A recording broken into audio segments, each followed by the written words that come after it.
This podcast is also available via stagelink.com, the groundbreaking new platform for live performing arts. Please support the podcast by liking, subscribing, commenting, and tagging the podcast. It helps us to continue to bring the industry high level content. I'm your host, Shanae Stiletto, and my guest on today's Circuspreneur Podcast is creative professionals tax accountant Jeffrey Thompson. Welcome to the podcast, Jeffrey, also known as Jeff. I'm so happy to be here. And yeah, Jeffrey, I don't, sometimes I want 7 letters, sometimes I want 4. Sorry, I can't choose. You are so fabulous, Jeffrey. And I want to tell listeners a little bit about you before we get into this wonderful creative tax episode that so many of us hunger for and need. And I can never get enough about. And I get like sometimes almost the most questions about the tax topic, also the filing for unemployment topic as well Mhm. on the podcast. So I'm so excited to do this little kind of short, kind of little podcast episode around taxes. I know that we can just kind of like speak about taxes all day, every day, and that there is even more information that we're not going to be able to cover in this, Jeffrey. So thank you for, putting so much info into a short amount of time. And for listeners, Jeffrey Thompson has an MA, MBA, EA, and the USTCP is a tax professional as well as a writer, actor, and magician member of the Magic Castle. In addition to filing taxes for a little over 400 clients each year, he serves as an artistic director and board member for Improv Theatre, teaches at the Westside Comedy Theater, and serves on the board of the Ruby LA and the Improv Network. He also has previously taught psychology at Citrus College and given lectures to artists at CalArts and Cal Lawyers for the Arts and for the city of Santa Clarita and county of Nevada. And you are in the midst of a lot right now, Jeff, because you are in California, in LA, and I really appreciate you coming on during everything that's happening with the fires. You've been, kind of on deck of evacuations and things like that. And so, I can only imagine the stress that, this has caused you recently. So I really appreciate you doing the podcast during this really challenging and difficult time. Yeah, it's been a crazy year. I think the motto for a lot of creatives was survive until 2025, and we are here in 2025, and we are alive. But the normal artist struggle has been a little bit more of a struggle. Very well put. And for listeners that listen regularly, I am based in LA. Normally, I'm from California, and I have so much family and friends that live in LA and very close circus friends. And so we've all been, obviously staying very attuned to what's going on the podcast. And there have been, drives to help fellow circus family members and circus colleagues and friends that have lost everything during this fire, and will continue to stay updated. If you follow the Circuspreneur podcast on Instagram, I regularly post updates of where you can donate and how we can be best beneficial. And I had a question actually, Jeff, to start that off. Do you think that there will be any special incentives or things like that around, those that have been affected by the LA fires pertaining to the tax season that's coming up? Yes, so this was recently announced. So if you are in LA, you do have an extension for your federal and California tax returns until October 15th. If you are filing in multiple states, you should check with the state. Sometimes they still want you to file on time, so you'd need to file an extension. For example, if you had Oregon or New York or something like that. I always say file the extension just in case, but you have that automatic one, which gives you a little bit more time to figure things out and organize things. Another thing is there's something called a casualty or disaster loss, which is when you lose substantial property, and so, for example, if you lost your home and a significant amount of that wasn't covered by insurance, normally you would have to wait until next year to claim that loss on your tax returns. But now, when you file your 2024 tax returns, which you'd be filing this year, you could claim that even though the loss was in 2025. And you can carry that loss into future years. So, if you, let's just say you lost a home worth, a few $100,000 or more, because it's Los Angeles and homes are very expensive, that loss could carry over and help you reduce your taxable income for future years. So it's not a perfect fix to the tragedy, but it is like a little thing that you can take now and will kind of like ease the financial burden for future years. Wow, that's so great to hear that there's already something in place that can ease some of the stress, during this like, tremendous tragedy. So Mhm. that's at least some good news. In Yeah. the midst of everything, we'll take, anything and everything that we can get, and it's so deserved. So I was really wondering and hoping that they were going to put something out, that Mhm. would, assist folks that have been through so much, and the situation is ongoing and we don't know when it's going to completely, settle at the end of the day, and how much longer that's going to take. So that's really great. Another thing that I wanted to just discuss, at the start of the podcast as well, Jeff, is, prior to the podcast, we discussed a bit of legislation. And I thought that that Mhm. was very, kind of prime time, as we just had the inauguration and we are going into a whole new slew of folks that are representing in office. And so there is a very important bill that would affect the creative environment tremendously if it were to be passed. And it's the Performing Artist Tax Parity Act. And it has a lot of co sponsors, as we discussed prior to the podcast, Jeff. And so, I would love to discuss a little bit about that, how it would affect the creative entrepreneurs, and a little bit about what it is, how it affects it, where it went, Mhm. and if we could speak a little bit about why you think it's been a challenge to get that passed, reinstated, because it was a law and then now it's trying to bring it back, and it doesn't seem like it should be that big of a deal. But I'm Mhm. curious to hear a different perspective of why it kind of stays on the periphery, other than the fact that people just sometimes don't treat the creatives and the arts as important as maybe other industries, which we try and, we discuss that in terms of how important we are as employees and industries and small businesses, and, how we should be taken just as seriously as any other industry. Yeah. So, this just comes down. So, I study tax law, and so I think a lot about how laws are made and how they're interpreted, and so this is just a an example of a poorly written law. Most Mm. things, when they come to like numbers and like tax law, are adjusted for inflation. So, for example, things like the standard deduction or how much you can give as a gift every year, those numbers increase every year because the value of the dollar changes. Um, so, this original law is still on the books, it hasn't been removed or changed. It's just that it was never adjusted for inflation. So, the law is if you have two W-2s from performing artists' work, and I believe that you have to have made less than something like $16,000, then you can take deductions just right on your tax return. You don't have to itemize. You don't need to have a business. It's just a very easy way for performers to deduct expenses related to their performing work because, as you probably know, if you are listening to this podcast, we have a lot of them. We pay agents, we pay for websites, we pay out of our butts for a lot of things, right?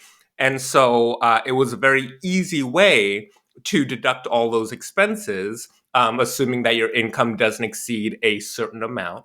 But what ended up happening is because it was, started in the 70s. Think about all that inflation. Think about like your older relatives who give you like $1 and they're like, don't spend it in one place, right? You could buy 17 packs of gum and a brand new car with that. So because it was never indexed for inflation, that number stayed the same. So there's no one that I know who's ever met and I've done thousands of tax returns. And I've never once been able to take that deduction, even though I work exclusively with performers. So it should be an easy fix because all you're doing is changing the law, and it should be indexed for inflation. But unfortunately, there are so many things, as you probably know, by being in America, that should be easy fixes. Just like, hey, yeah, maybe like, it should be in our constitution that like you shouldn't discriminate against people. And people are like, no, I don't know if we can amend the constitution. We've never done that before. That's the annoying thing. And I'm sure part of it is just like, you know, performers are not always the like top of mind people who need help, even though what we do is of so much value to like everyone in the world. Like, remember when we all thought that we were going to lose TikTok and like we were all like crying, and then we got it back. We got it back. So yeah, and I'm happy to talk about like some of the weirdness of that law because I think artists you know, taxes are very complicated, but also I can talk about that for like 2 hours nonstop. So maybe I'll just pause for like, just a second. Well, we will go on to the next topic because, like you said, these are, very long winded topics because I think it shows just like the complex nature, especially when it comes to being an artist. I mean, you can go on and on and on. And I think it comes back to how important it is to have someone with your perspective, Jeff, who is a working creative professional. And I did want you to go into a bit of how being a magician informs your work as a tax accountant and what kind of I think difficulties you've been up against yourself. Which one came first, being a magician or being a tax professional? Which one informed which? Because again, I think that your perspective is so unique, and most times when I'm speaking to industry professionals that are creatives, they're always like, yeah, but I just can't find the right person, and I just don't feel like they really understand where I'm coming from. And this seems just like really complex, and they didn't understand the nuance of this specific thing or the travel or being out of the country for a certain amount of time. And I've moved like 6 times this year. Mm. Like how do I do that? Do I file in this state or do I file in that state? So there's so many questions that consistently come up. And, I would think that in 2024, 2025, there would be more folks that are like you, but there still isn't. Um, and that again poses a lot of issues for folks in our industry. And so it's so great that someone like you, Jeff, can demystify, even like these kind of misconceptions and myths that I've seen you discuss, in other presentations that you've done, which are again topics and conversations that are always at the top whenever I'm, speaking to local colleagues or, trying to give a little bit of feedback myself and support. So again, how did you begin and how did that inform what you do now? Yeah, so the magic part is recent. I Oh, started taking classes. I feel like sometimes artists have that like itch where it's like I want to do a different thing. And so the Magic Castle is in LA. They have classes. I just took some classes and I was like, I want to get good enough to be able to, audition and become a magician member. And, I worked really hard. And then on my first audition, I very clearly, I failed. But I on the third time I finally got it. I passed during the pandemic, so instead of learning cool. how to make bread, I learned how to shuffle cards really, really good. But yeah, I mean, I've always had that uh, like like simultaneous like brain thing whenever I was like on a collaborative project with friends, I would be like the producer. People just like knew. They were just like, Jeff, you could figure this out. I was like, oh, okay. And it all really started about like 10, 12 years ago. I had the brilliant idea of starting a theater because I really wanted there to be like more places for people to perform. And so I knew nothing about like running a theater or running a business. I just believed in the dream. I filed for nonprofit status by myself. I just like read everything that you needed to do. And I learned how to do the bookkeeping and how to do the tax prep. And during that entire process, just from reading everything, I learned a lot. And whenever friends had questions, I would start just being like, oh, like this is how this is done. And because I was a struggling artist at that time, I was just like, wait a second, can I make money by doing this? And so I did what I needed to do to become a California tax return preparer. Took the classes, passed the test. And then there was this next stage, which is called being an enrolled agent, which allows you to represent people in audits and appeals and like collections issues. And I was like, well, might as well try to see if I can do this. And then I studied for way too much time and then passed that test. And then very recently, there's this thing called the tax bar, which allows non-attorneys to practice in the U.S. tax court. And I was like, well, we're on strike right now, so I'm not like really working and like no one's filing taxes. And the tax bar, they only offer it once every 2 years. So I was like, it's like May right now or June, and it's in November. I might as well just study really hard for this test. And then I passed. So now, am I a tax genius? I don't know. And I would say so. some not I've never said it, but some have said. Uh, I may say. yeah, and if they say it, then I guess it's true. But yeah, and then but like meanwhile, I'm like auditioning for commercials, and I was able to write on the Goldbergs for the last season, and so it's always just been like both of these things firing at the same time, and I just like love both of them. But if there are any showrunners listening, and they're like, "Oh, Jeff's too busy to write on my show," I'm not. I'm not. I'll do it. My clients will figure it out. If my clients are listening, of course you're my priority, baby. I got you.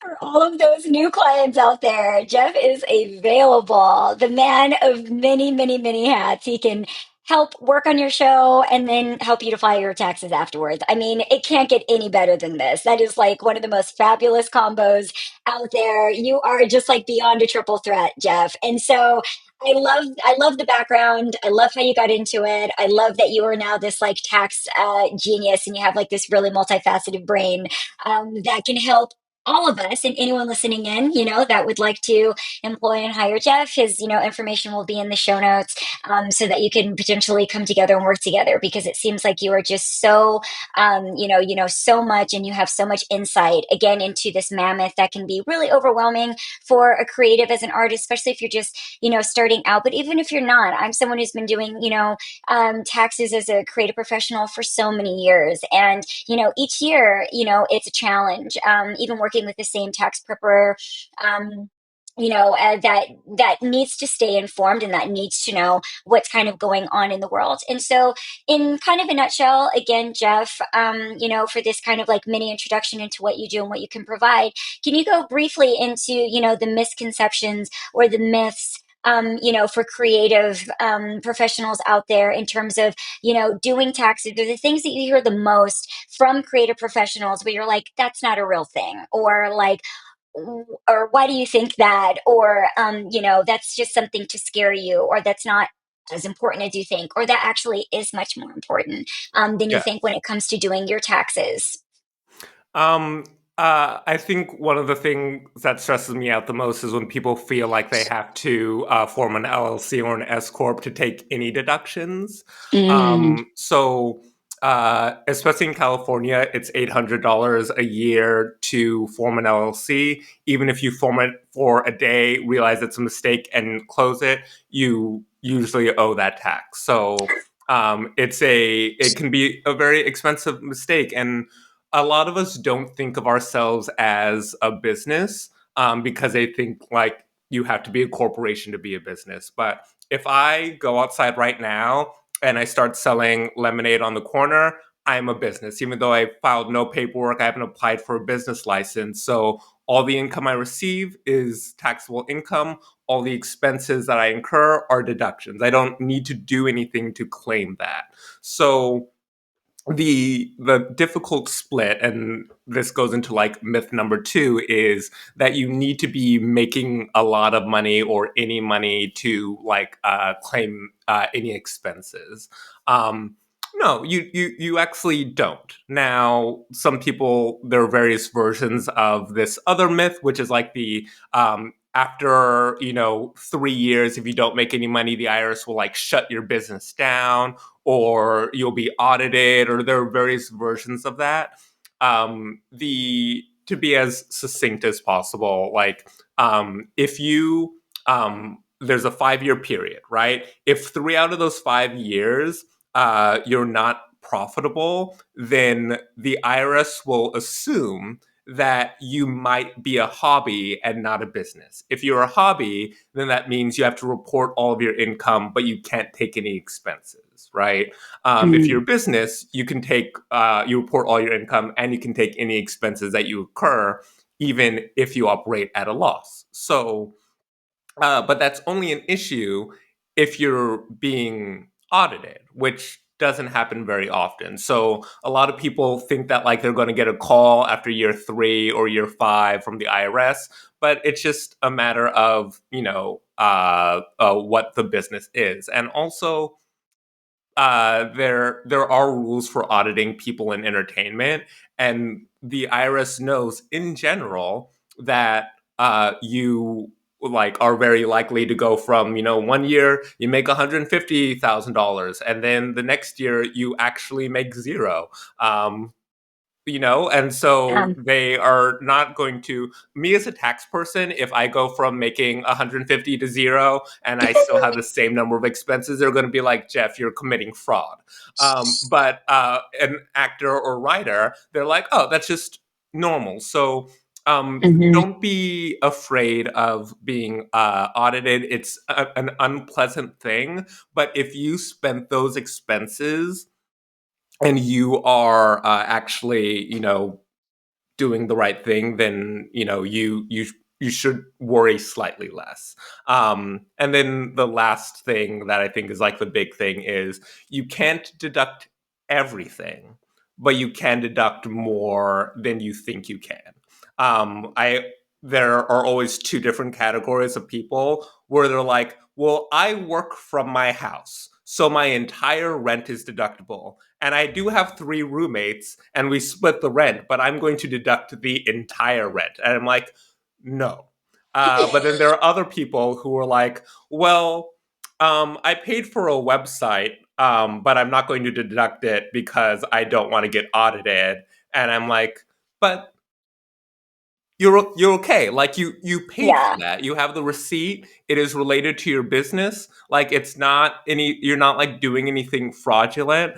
right. And I recently defended a client in an audit, and I had to be on the phone for a very long time to explain like how things work. They couldn't understand that a person worked for 3 days and made $75,000. I'm like, it's a commercial. It was recut. Like there were, all these fees associated with it. It was a national. They were literally unemployed for the rest of the year. But I think that's why it's important to find someone who understands, because I get that intuitively. I'm like, yeah, it was commercial. But another person might think that you literally are in an office for 40 hours a week making this commercial somehow.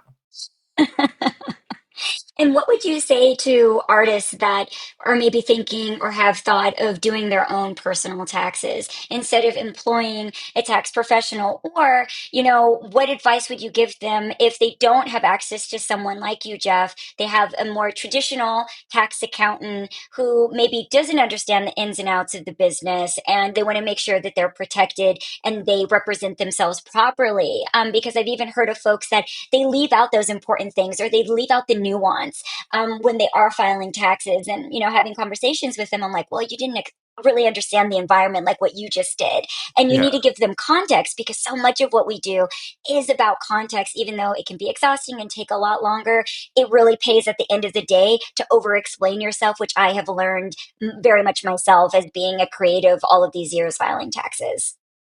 Yeah, I mean, as artists, over your career, you're building a team, right? You might have an agent who is okay, but like will like say weird things every so often, and you're just like, okay, like I know I should have an agent, but maybe I'm like better not having this person as an agent. Um, there are people who are not represented who have great careers. There are people who have the best, quote unquote, representatives who have no careers. It's very similar to getting car repairs where do you need to pay someone to change your oil? No, but sometimes it's helpful to have someone who understands your car, and especially if you have a very particular career or car that is complicated, you can do it on your own, but sometimes it's helpful to have that relationship with someone. So I always try to like I know I'm very good at my job and I like spend way too much time like studying this. So I in 97% of cases I'm going to do it quicker and I'm going to do it better. But it's like a value for some people. Some people are very good at keeping their stuff organized and they understand the law. And if you feel that you've got it, you've got it. You can also check in with someone and say, "Hey, I think I've got it, but can I pay you to like talk over things with me?" And most people would be okay with like a consulting fee. But it is at the end of the day, it is your career, and you need to know what you feel comfortable with, what you need, what you if you're the type of person who is constantly getting years behind and then doing that stressed catch up. You might want somebody who can help you out with that, who can do some of the bookkeeping. There are a lot of ways to get support. What are I think, the top pitfalls as we come to the end of the podcast, Jeff? Which, again, Mhm. I want to say thank you again. You are so brilliant. We don't have enough time to go into all of your phenomenal brilliance, but I think this is such a helpful podcast because you've explained so many things that folks can follow right away to make sure that they are prepared for the upcoming tax season as a creative professional entrepreneur and, an arts small business, as we like to call it here on the Circuspreneur Podcast. What do you think are the top tips that folks, need to keep in mind that come to you most oftentimes when you're dealing with creative professionals when they are going to file their taxes, that you see that are repetitive time and time again, that maybe we don't necessarily get right and we're a bit habitual in how we lack in these areas, in being prepared or filing properly, or not having something that comes to cause us problems in the future? Yeah, I think it's really helpful to understand. I'm going to limit it to two things. So the difference between W-2 and 1099. W-2, you're an employee. 1099, or anything that's paid in like cash, Venmo, under the table, that is business income. Right now, anything related to a W-2. So if you're driving to and fro a W-2 job, or they ask you to incur specific expenses as related to that, you need to bring supplies, etc. You can't deduct those on your taxes. Anything else is deductible. If it is split between those things, then you kind of have to do some math to figure out what the percentage is. We don't have time to get into the math, but just start thinking about like, okay, what's related to what? And then within that, take every deduction that you are entitled to, but don't push it. I read tax court cases all the time. And people always, I think sometimes a misconception is that when you file your return and it says that it is accepted, that does not mean that you will not get audited. Audits usually happen 2 or 3 years later. The IRS has 2 to 3, or has 3 years to audit you and to update the assessment on the tax return. But if you commit fraud, or if you substantially understate your income, they can have 6 years or an infinite amount of time. And sometimes what happens is a bad tax preparer will do lots of fraud on somebody's tax return, and then 5, 10 years later, all of their clients get audited. And then you are liable for not only the taxes due, but interest and penalties, sometimes penalties for fraud, which can be 75% of the tax. So there are a lot of people who will lie and say that you can do whatever on your tax return and you'll get away with it. And they'll say it was accepted, so it's fine. But they won't be there 3 to whatever years later when you are on the hook for all of that. So find someone who's trustworthy. Find someone who, I will always cite my sources and tell you why I justify something. Just be careful, because artists are vulnerable.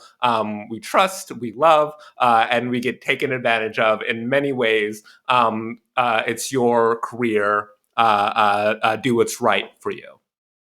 Oh, thank you so much, Jeff. And, thank you again for teaching us how to protect ourselves. And listeners, you heard that it's so important for us to do our taxes properly, to protect ourselves. I have heard over the years of so many folks that have gotten themselves into some really difficult spaces from not doing things properly, or for seemingly taking the easy way out that ends up not being the easy way out in the long run, like you have discussed with us, Jeff, and taught us. How can listeners find you, Jeff, to seek you out, to use you this upcoming year, if you even have availability?